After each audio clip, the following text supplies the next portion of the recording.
दोस्तों आज 21 दिसंबर है और आज पहले शिफ्ट में जीएस के जो प्रश्न पूछे गए थे उनको ऑलरेडी हम डिस्कस कर चुके हैं। और ये आपका सेकंड शिफ्ट का पेपर है जिसमें जीएस के 30 प्रश्न जो पूछे गए हैं, तो उन प्रश्नों को आज के इस लेक्चर में हम हल करेंगे। तो चलिए स्टार्ट करते हैं। और देखो फ्रेंड्स, ये जो दोनों पेपर हुए हैं 21 दिसंबर 2025 को, तो इनका एक कंपाइलेशन वीडियो कल आपको मिल जाएगा, जिसमें मैं जो मैथ के प्रश्न हैं उनको भी अच्छे तरीके से हल करवा दूंगा, ताकि फिर आपका जो आगामी एग्ज़ाम आने वाला है जनवरी में, उसके लिए मैथ से भी आप लोग बिल्कुल वेल नोन रहें और अच्छे तरीके से तैयारी कर सकें। तो चलिए देखते हैं, ये 21 दिसंबर 2025 सेकंड शिफ्ट में जो परीक्षा हुई है उसमें जीएस के जो प्रश्न पूछे गए हैं उन्हीं प्रश्नों का यह सेट है। पहला क्वेश्चन है दोस्तों कि महिला खो खो विश्व कप 2025 में भारत ने कौन सा स्थान प्राप्त किया। तो दोस्तों महिला खो खो विश्व कप 2025 इसका आयोजन कब हुआ था, तो आपको पता ही होगा कि जनवरी में इसका आयोजन किया गया था। और फाइनल में दो देश थे। कौन कौन से देश थे, बिल्कुल आपको पता होगा कि हमारा प्यारा भारत और वीएस कौन था, नेपाल।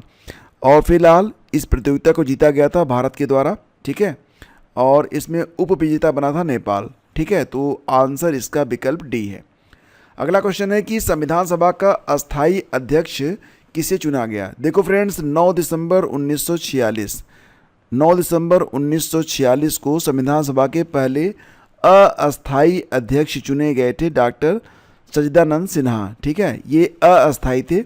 इसके 2 दिनों के बाद 11 दिसंबर 1946 को जो बैठक हुई थी उसमें डॉक्टर राजेंद्र प्रसाद को अस्थायी अध्यक्ष चुना गया था। तो आपका उत्तर विकल्प डी है। अगला क्वेश्चन है कि आरबीसी का जीवन काल कितने दिन का होता है।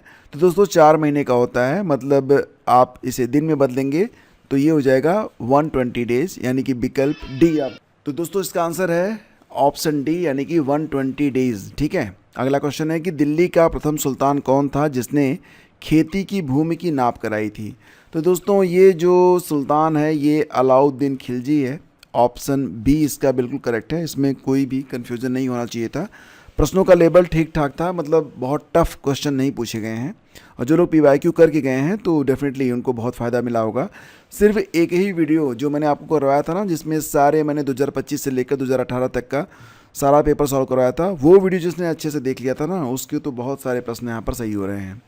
दिल्ली का प्रथम सुल्तान कौन था जिसने खेती की भूमि की नाप कराई। तो उत्तर आपको पता चल गया, ये चौथा क्वेश्चन था, दोबारा आ गया, कोई बात नहीं।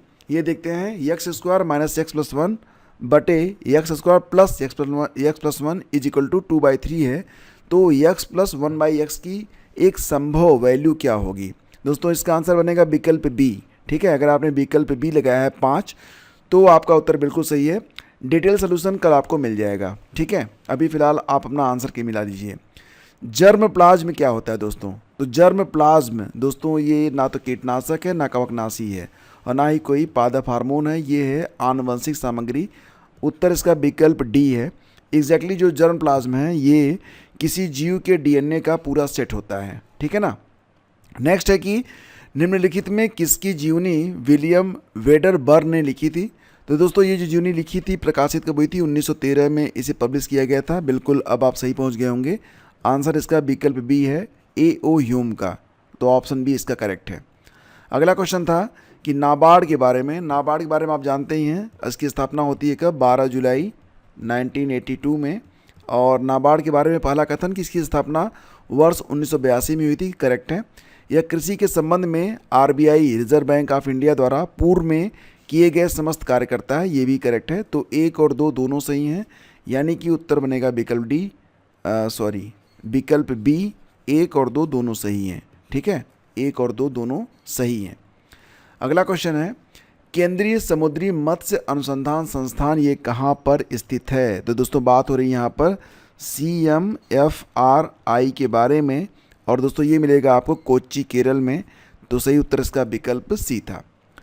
ऑपरेशन सिंदूर किस तिथि को प्रारंभ हुआ था। तो दोस्तों पहलगाम वाला जो आतंकी हमला हुआ था, आपको याद ही होगा, ये 22 अप्रैल 2025 को हुआ था। तो उसी के जवाब में 7 मई 2025 को ऑपरेशन सिंदूर किया गया था। तो ऑप्शन डी इसका करेक्ट है। अगला क्वेश्चन था कि निम्नलिखित में से कौन से वैश्विक ताप वृद्धि ग्लोबल वार्मिंग के प्रभाव हैं। समुद्र जलस्तर बढ़ जाएगा। जी हाँ दोस्तों, ग्लेशियर पिघलेंगे तो समुद्र जलस्तर बढ़ेगा। हिमनद का पिघलना, ये तो मैंने आपको बताया ही, बीमारी भी फैलेगी। प्रवाल भित्ति विरंजन भी इसी का कारण है। तो 1 2 3 4 सभी आपके सही हैं। 11 का उत्तर दोस्तों बनेगा क्या, 1 2 3 4, यानी कि ऑप्शन सी। अगला क्वेश्चन है कि भारत का पहला प्रक्षेपण यान कौन सा था। तो दोस्तों आपको याद होगा कि तारीख थी 18 जुलाई 1980। 18 जुलाई। अब देखो ऐसे प्रश्न आने की संभावना नहीं होती है, लेकिन पूछ लेते हैं ये लोग, तो फिर क्या किया जाए। 18 जुलाई 1980 को रोहिणी उपग्रह RS-1 को कक्षा में स्थापित किया गया था, और जिस उपग्रह का प्रयोग किया गया था वो था 3SLV-3, ठीक है ना। तो विकल्प ए आपका इसमें करेक्ट है। ठीक, आगे बढ़ते हैं कि वैश्विक बहुआयामी निर्धनता सूचकांक में क्या सम्मिलित नहीं है। वैश्विक बहुआयामी निर्धनता सूचकांक में दोस्तों जीवन स्तर शामिल है, शिक्षा शामिल है, स्वास्थ्य शामिल है, राष्ट्रीय आय इसमें शामिल नहीं है। उत्तर होगा ऑप्शन सी। निम्नलिखित में कौन सा सौर मंडल का सबसे छोटा ग्रह है दोस्तों। तो आपको पता ही है, ये आपका सन हो गया, और सबसे छोटा ग्रह सबसे पास में ही है, और ये है आपका बुध। तो ऑप्शन ए। हमारी पृथ्वी का जो चाँद है ना, ये उससे थोड़ा सा ही बड़ा होगा, और इसका व्यास अगर देखा जाए तो 4879 किलोमीटर होता है। बुध का जो व्यास है, डायमीटर है, 4879 किलोमीटर ही है, छोटा सा है, ठीक है ना, सबसे छोटा है। अगला क्वेश्चन है कि भारत का बजट 2025-26 किस तिथि को प्रस्तुत किया गया जाता है। तो बिल्कुल आपको पता है कि ये 1 फरवरी 2025 को पेश किया गया था, और इसी प्रकार से हर तारीख 1 फरवरी होती है। अब इस साल भी 1 फरवरी को ही पेश किया जाएगा। एक प्रक्रिया जिसमें भारी अघुलनशील पदार्थ तल पर बैठ जाते हैं।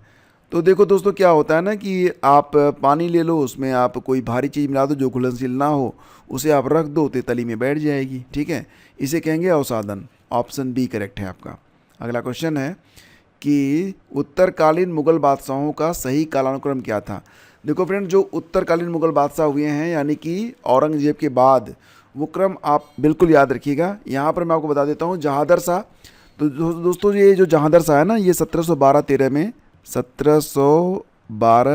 में रहा। इसके बाद सुल्तान बना था फर्रुखसियर, 1713 से लेकर ये 1719 तक रहा। फिर रफ़ी उद दरजात बना था, 1719 में ही रहा था, मात्र कुछ महीने रहा था, मतलब 2-3 महीने शायद। नेक्स्ट 1719 में ही बन गया था मोहम्मद शाह, और ये काफ़ी लंबा इसने एग्जिस्ट किया था, 1748 तक। तो क्रम बिल्कुल यही बन रहा है, 1 2 3 4, और यहाँ पर जो आपका ऑप्शन है 1 2 3 4, ये आपका करेक्ट है, ठीक है। सारी चीज़ें जो मैंने आपको नोट्स दिया था पेड ग्रुप में ना, छोटा सा नोट्स था, उसी में से सारे प्रश्न यहाँ पर पूछ लिए गए हैं। चलिए आगे बढ़ते हैं। मृदा के पीएच के मान का मापन क्या इंगित करता है दोस्तों। तो पीएच ये किस लिए होता है, ये या तो एसिड बताएगा या तो बेसिक बताएगा। तो ये सक्रिय अम्लता को ले जाएगा, यानी कि एक्टिव एसिडिटी के बारे में यह बताएगा आपको, ठीक है ना। नेक्स्ट आपका क्वेश्चन है कि मौलिक अधिकारों का संरक्षक कौन है दोस्तों। तो मौलिक अधिकारों का संरक्षक कौन है, तो ये है भारत का सर्वोच्च न्यायालय, ठीक है। आर्टिकल 32 आपको याद होगा, मैंने आपको पढ़ाया था। 32 क्या कहता है कि मौलिक अधिकारों के प्रवर्तन के लिए कोई भी व्यक्ति सर्वोच्च न्यायालय जा सकता है। तो बस यही हो गया, ठीक है ना। डॉक्टर BR अम्बेडकर ने भी एक बहुत खूबसूरत बात कही है आर्टिकल 32 के बारे में। क्या कहा था उन्होंने, बताना ज़रा। चलो, यदि वृत्त की त्रिज्या 50% बढ़ा दी जाए तो वृत्त का क्षेत्रफल कितना होगा, ठीक है। तो देखो ये बहुत सरल क्वेश्चन है, और बस फार्मूले में आपको पुट करना है, 125% इसका आंसर आ जाएगा। अगला क्वेश्चन है कि संविधान का कौन सा अनुच्छेद राष्ट्रपति को समान रूप से पिछड़े वर्गों की स्थिति की जांच करने तथा सुधारात्मक उपाय सुझाने के लिए एक आयोग नियुक्त करने का अधिकार देता है दोस्तों। तो ये है अनुच्छेद 340। ऑप्शन ए आपका करेक्ट है। अगला क्वेश्चन देखिए, सूची ए को सूची 2 से आपको सुमेल करना था। तो प्रेरीज दोस्तों मिलेगा आपको USA में, ठीक है ना। स्टेपीज दोस्तों मिलेंगे आपको मध्य एशिया में। ये वेल्ड, ये घास का मैदान कहाँ मिलेगा आपको, साउथ अफ्रीका में मिलेगा, दक्षिणी अफ्रीका। तो ये हो जाएगा। कंपास मिलेगा आपको ब्राज़ील में, ठीक है ना। तो ये आपका मैच हो गया। तो 1 गया, 3 गया, 4 गया, 1 3 4 2, 1 3 4 2, 1 3। अब इसमें ऑप्शन में कौन सा है, 1 3 4 2। तो खैर यहाँ पर कुछ है ही नहीं है, तो कोई बात नहीं, 7 कट गया है। तो बस यही सही रहेगा दोस्तों, ठीक है ना। प्रेरीज USA, स्टेपीज मध्य एशिया, और weld south Africa, compass Brazil, ठीक है ना। अगला क्वेश्चन देख लेते हैं। प्रश्न पूछा गया था कि किस राज्य सरकार ने पिंक ई रिक्शा योजना का शुभारंभ किया है। तो करंट अफेयर से क्वेश्चन है, मैंने आपको पढ़ाया भी था। राजस्थान, भारत में निःशुल्क एवं अनिवार्य शिक्षा का अधिकार अधिनियम कब अधिसूचित हुआ था? दोस्तों अधिसूचित हुआ था 2009 में, और ये लागू कब हुआ? अगर ये प्रश्न आएगा तब आपका उत्तर यहाँ पर बदल जाएगा। 2010 में 1 अप्रैल को ये लागू हुआ था, ठीक है ना। तो फिलहाल तो उत्तर इसका ऑप्शन ए ही है। अगला क्वेश्चन था कि पंचायती राज व्यवस्था का मुख्य उद्देश्य क्या था? पंचायती राज पर मैंने एक बहुत शानदार वीडियो अपलोड किया था, अगर देखा होगा तो तुरंत आपने इसका आंसर किया होगा। लोकतंत्र की शक्तियों का विकेंद्रीकरण, ऑप्शन ए इसका सही था। एक रेलगाड़ी 800 मीटर और 400 मीटर लंबे 2 पुलों को क्रमशः, जो 800 मीटर वाला है उसे 100 सेकंड में और 400 मीटर वाले को 60 सेकंड में पार करती है। लंबाई पूछ रहा है, दोनों की सहायता से लंबाई पता करेंगे तो 200 मीटर आएगा। बी ऑप्शन सही है इसका। अगला क्वेश्चन है कि जब बर्फ़ पानी में बदलती है, अब देखो दोस्तों बर्फ़ होगी, इसे उष्मा देंगे आप ना, तभी तो ये पानी में बदलेगी, ठीक है ना। तो उष्मा अवशोषित होती है, ऑप्शन ए करेक्ट है। नेक्स्ट है कि भारत के प्रायद्वीपीय पठार का सर्वोच्च शिखर कौन सा है? तो प्रायद्वीपीय पठार दोस्तों ये हमारा हो गया प्यारा भारत, और ये हो गया आपका प्रायद्वीपीय पठार नीचे वाला जो हिस्सा है, ठीक है। मैं मैप तुरंत नहीं बना पा रहा हूँ। तो यहाँ पर जो आपका अनामुड़ी है ये देखा जाए तो सबसे भारत का पश्चिमी घाट और दक्षिण भारत की सबसे ऊंची चोटी अनामुड़ी ही मानी जाती है। तो इसका उत्तर विकल्प सी है, ठीक है। फिर आगे बढ़ते हैं, और अगला क्वेश्चन था कि प्रसार शिक्षा क्या है? तो मतलब औपचारिक शिक्षा, अनौपचारिक शिक्षा, व्यक्तिगत शिक्षा, दूरस्थ शिक्षा में। तो प्रसार शिक्षा दोस्तों ये हो जाएगा आपका औपचारिक शिक्षा, यानी कि विकल्प डी आपका करेक्ट है। और ये होगा निम्न का सही कालानुक्रमिक क्रम क्या है? तो देख लेते हैं इसको। सबसे पहले दोस्तों आएंगे राजा राम मोहन राय, और इनका जन्म कब होता है? तो 1772 में जन्म हुआ और डेथ होती है 1833 में, ठीक है। तो पहले नंबर पर आ गए ये। इसके बाद देवेंद्रनाथ टैगोर दोस्तों, बर्थ होता है 1817 में। देवेंद्रनाथ टैगोर का जन्म होता है 1817 में। डेथ कब हुई थी? तो दोस्तों इनकी डेथ हुई थी 1905 में, ठीक है, उसी वर्ष जिस वर्ष बंग भंग हुआ था। तो ये आ गए 2 नंबर पे। केशव चंद्र ये आ जाएंगे 3 नंबर पे। इनका जन्म कब हुआ था? तो 1838 में जन्म होता है और डेथ होती है 1884 में। और दोस्तों चौथे नंबर पर आ जाएंगे स्वामी विवेकानंद जी। जन्म इनका हुआ था 1863 में, और डेथ कब हुई थी बताना? जी हाँ, 1902 में, ठीक है। तो ये हो गए आपके 30 प्रश्न।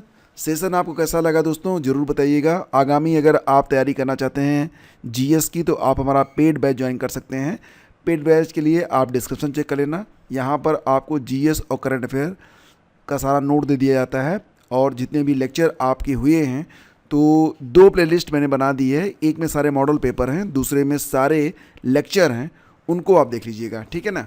इसके बाद बस आपकी तैयारी पूरी, और आराम से पढ़िए और एग्ज़ाम को क्रैक करिए। मिलते हैं आपसे अगले वीडियो में। Please do like and share.